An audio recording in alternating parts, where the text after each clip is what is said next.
Chris Grove here with another film review for you. Today we are doing Mike's Murder from 1984. This movie stars Debra Winger as a young bank teller living in LA. She's got a nice home in Brentwood. She's stable, she's single, she's available, she's adorable, she's wonderful.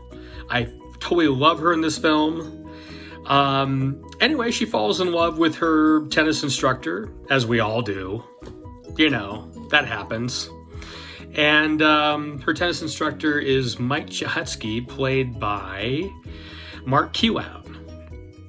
Mark Keown was also the deputy in Sudden Impact, if you've ever seen that, the Fort Dirty Harry movie in San Paulo, aka Santa Cruz. But he's a stud in this. He's got like kind of naturally curly hair that was very popular in the late 70s and early 80s. He is hunky, you know, he's just, you know, he's got that kind of beach bum kind of tennis instructor LA energy going on, basically. He's just a lot of fun. And she just loves him. And they have an affair. They you know, they're not an affair. I mean, they have a romance.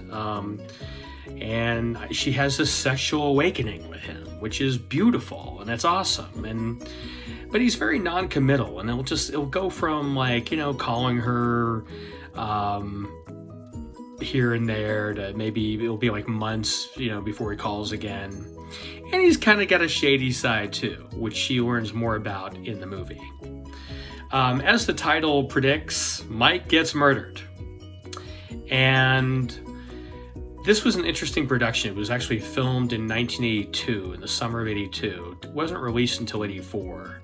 And it was originally going to be going back from like the end to the beginning, Memento style, you know?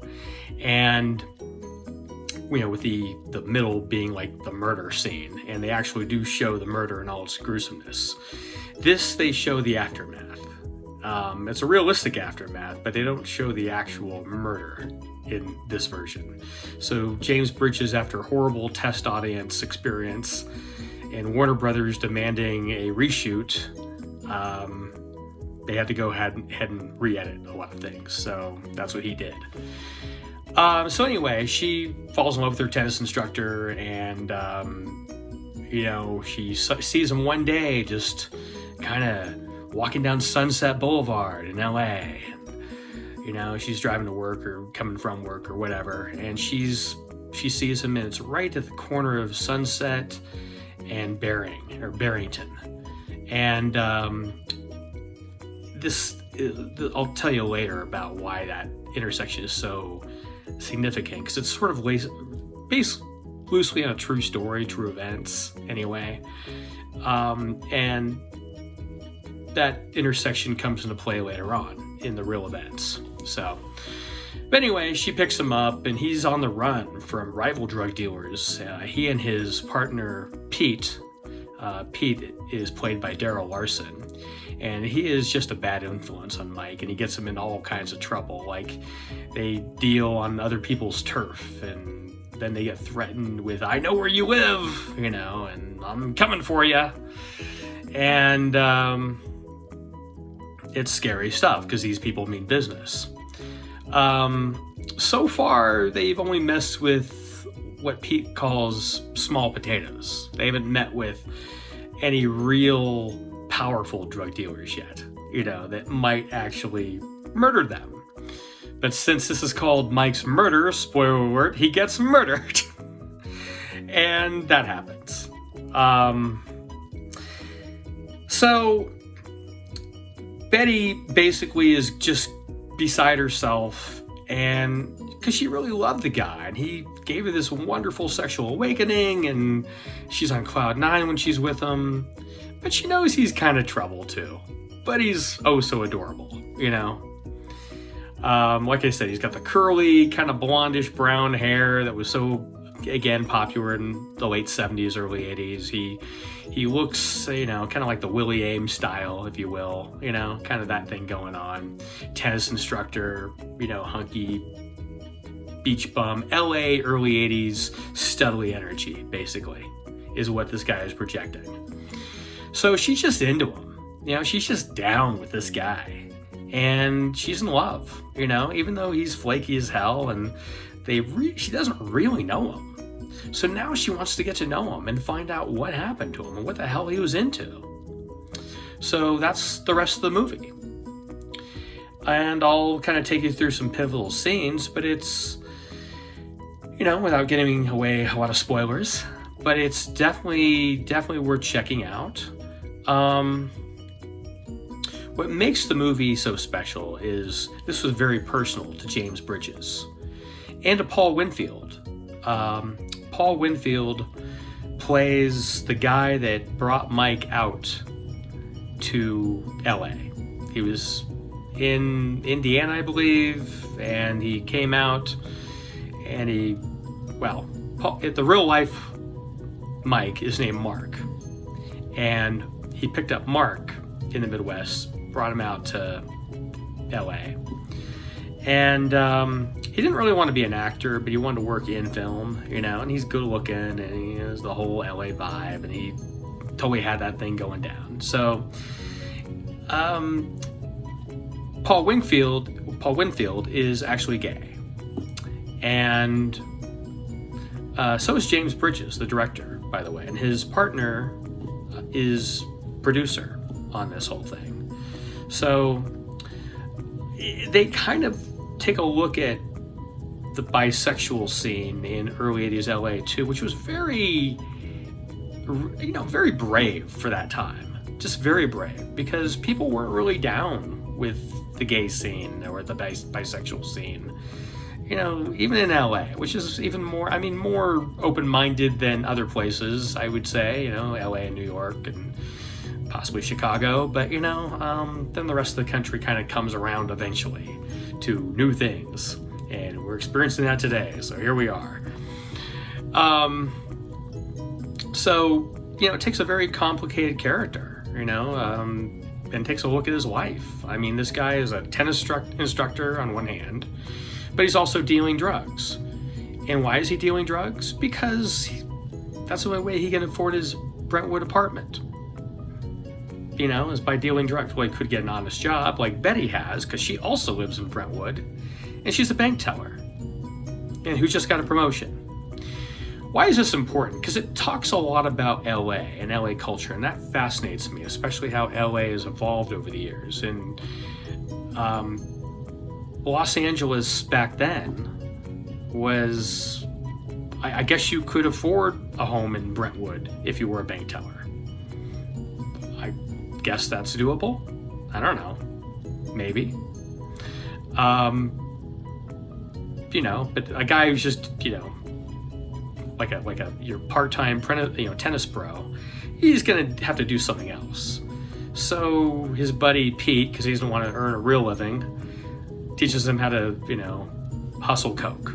So they're hustling cocaine, and they're strictly small time, trying to get into the bigger time, but they keep, getting run off by rival drug dealers for dealing on their turf. So that's what's happening here. And Betty finds this all out. First she gets a phone call from a guy that Mike would crash with and take refuge with if he's being chased by a guy named Sam, who's a photographer, and he's taking photos of Mike. And he said Mike loved the Polaroids because, well, he was so impatient. He wanted to see the results right away. Kind of like me when doing these videos. I want to see the results right away. Oh, how bad or good is this? I have no idea. But here we are. So, anyway, he's kind of impulsive. Pete is very impulsive, his buddy. And Sam calls Betty Deborah Winger's character, and says, "Did you hear about Mike? He's been killed." And by the way, last time she saw him, when she was giving him a ride to this mysterious mansion up on the hill, this hill like up off of Barrington, off of Sunset Strip, kind of going into the Hollywood Hills. And I don't really know my LA geography all that well either, but I've learned a lot doing, researching this review. So if someone from LA is watching this and wants to correct me, go for it. So she drops him off and she says, "Hey, let's get together for another, date / good time, hookup, whatever." I mean, and she's like, "Okay," 'cause I mean, she likes the guy, she loves him, I would say. And, they talk later that night, and they kind of have this cute little phone sex thing happening. And it's adorable, better than when the test audience saw it the first time. It was a little more graphic, but this, you could bring a date to and not be so bad, I guess. So, anywho, so that happened. So he's got, he's off at this mansion, this mysterious mansion, and that belongs to Philip, played by Paul Winfield. And Philip is a record producer, and he's the guy that brought Mike. Mark is the real guy. Mike is the character in the movie. So he's the one who brought Mike in to LA, and they had a brief affair, because he's gay, and Mike will swing that way if it suits him, especially if he's, guys letting him crash there and whatever, But no, I think they legitimately had a real consensual, non-sugar daddy type of affair. And good for them, cool. So Betty's doing the rounds. At first, she's notified by Sam that he's been murdered, and she's devastated. She wants answers. Anyway, she goes up to the house where she dropped him off, and she talks to Philip. But it's a very tense scene, because she walks in there, and there's William Ostrander. William Ostrander, who plays Randy. He's like the houseboy, if you will. He's, he looks like a Chippendale dancer. In fact, he says to her that he's auditioning for Chippendales right after he does a line of coke, or a couple lines of coke. And she's kind of getting, used to this whole world while she's waiting for Philip to come downstairs to talk to her. And it's a little intimidating, because this guy is a little odd, especially in her straightlaced world, and she's not that straightlaced. I mean, she's got a sense of adventure, but, she's not completely sheltered, but she's also very, this is not her world. We're getting used to this world through her. If you're not a drug dealer, you're not used to the LA drug scene. This is very intimidating for a lot of people and for most audience members. So we're getting an education here along with her character and through her character's eyes, which is very important. And Deborah Winger does a phenomenal job of allowing us to see this world through Betty's eyes. So we see this world, and they put on a video of Randy. He goes, "Hey, you want to see my Chippendales audition? Here you go. Here it is." So he puts in the Chippendales video, and Mike is also auditioning too. And she's like, "Oh, I didn't know that." And then there's this girl there dancing with him, and Pete's there, and Philip doesn't like Pete at the house, so he comes in, he goes, "Oh, what's he doing here? And get Pete out of here!" And then he and Mike kind of get into it. Mike's like really angry at Pete. There's a little shoving going on, and again, Betty has never seen this side of Mike before, and it's all kind of new to her. Then, as they're watching this, Philip comes down for real and says, "Turn that shit off, because I need some air." And he's wearing a caftan, and he's that's his casual attire, I guess, when he's not throwing parties. Again, he's a record producer. They go out on the veranda, great view of LA, back in its smoggy heyday. And they have a really nice conversation. This is one of Paul Winfield's best performances, because he is so good in this. He's like, he kind of tells her, yeah, this is what you can expect, and yeah, these drug dealers probably murdered him. They wanted it to be an enforcement killing. They wanted to make a statement with this. You don't steal from us. Now I got to backtrack to why they do this. So on this occasion, it turns out that he and Pete, with Pete's urging, of course, are just supposed to courier some cocaine, a large amount of cocaine. A few keys in a backpack kind of thing, filled with cocaine, to this couple up in the hills, this kind of middle-aged couple. And they're weighing the cocaine, and they're taking the test and making sure it's legit, and they have a whole chemistry system up there, and sure it's legit, and they get to sample it, because, hey, I guess that's what you do in that business. But the alarm goes off, and they got to go check. Bring out the dogs, the Dobermans are there, and just some neighbor at the door or something. But upon Pete's urging and Mike standing guard, they steal some cocaine. Just a small amount.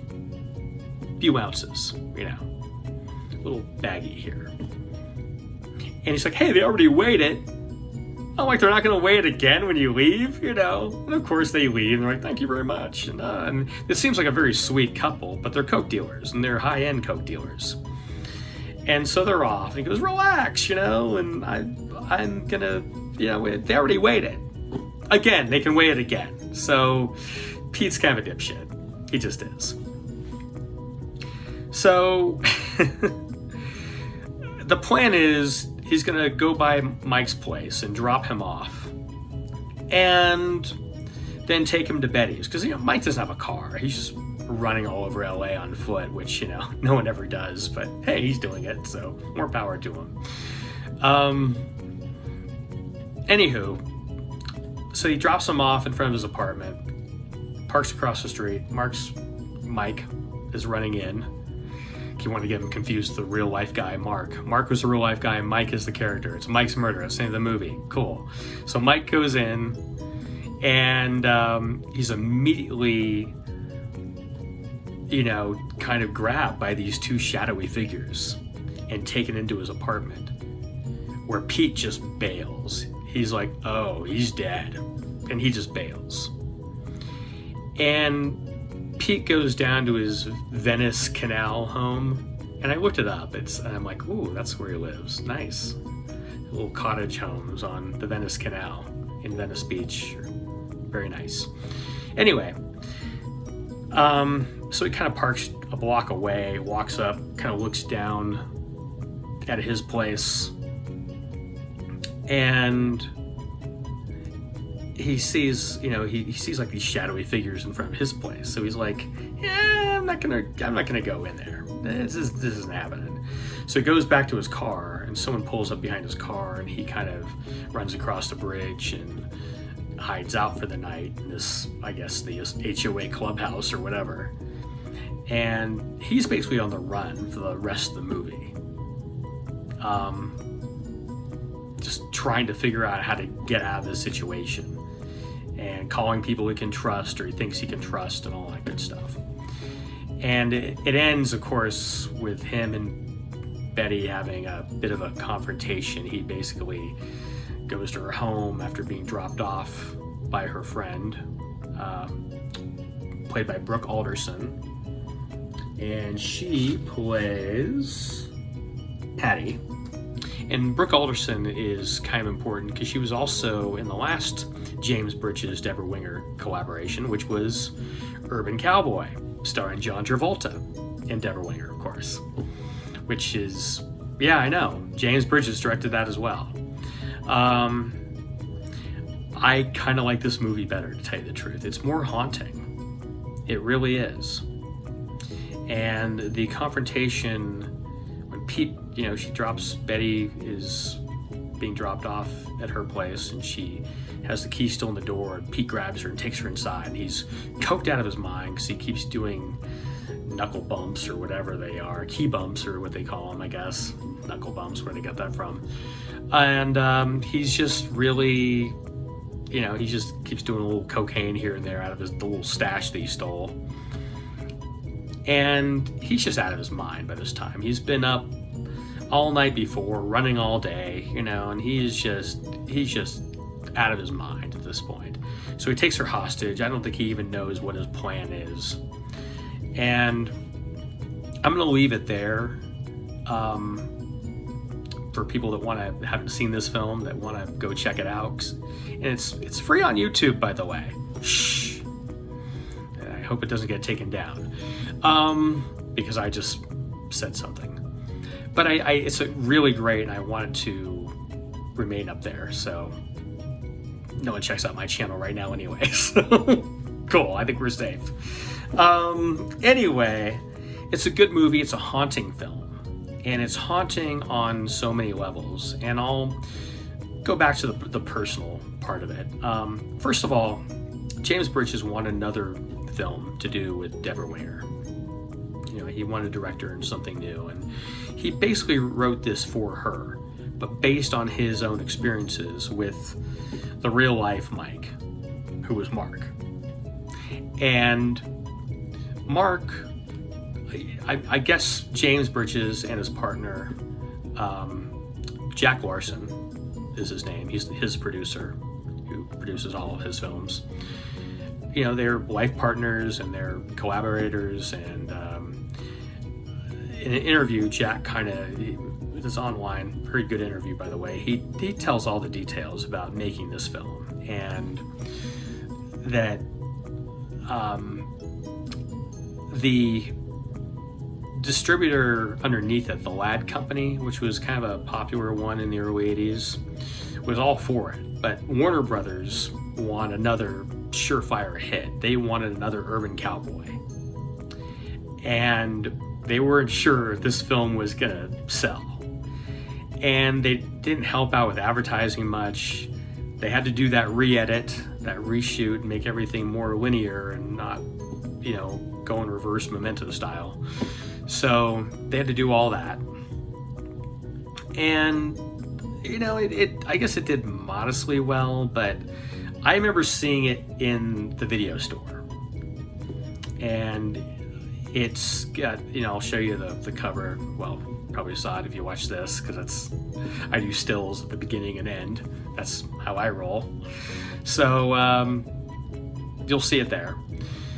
But I remember seeing that video store, just that look on Debra Winger's face. Just kind of, that's my best Debra Winger impression, apparently. Anyway, just looking forlorn and kind of introspective. And she does a great job in this. Again, I can't tell you how wonderful she is in this film. I fell in love with her with this film. Urban Cowboy too, but this film really. I mean, she is the girl next door that any decent man would want to date and marry.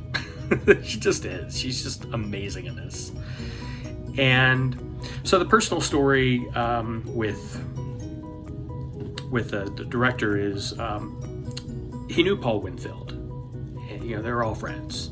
Especially in the early 80s, I guess if you're gay and you're in Hollywood, you kind of got to stick together because there were a lot of bigots out there back then. I mean, there still are to a certain degree, but way more back then. We've come a long way. And Paul Winfield, they obviously met the real life Mike, again, Mark, through Paul, and they would all go to dinner and stuff and hang out. And one day he was driving down Sunset, and at Sunset in Barrington, saw Mark on the run from drug dealers. He was just on the street, and he flagged him down and said, "Hey, can you give me a ride out to West Hollywood or whatever?" So he's like, "Yeah, sure, hop in." And he said, yeah, I got into some trouble with some guys, and it apparently was over a drug deal, and they're after me. So I'm gonna hold up in this house for a bit and help paint it, to pay rent, and let's do dinner next week, or in a couple weeks when this blows over. That was it. He got killed, just like Mike gets killed in this movie. And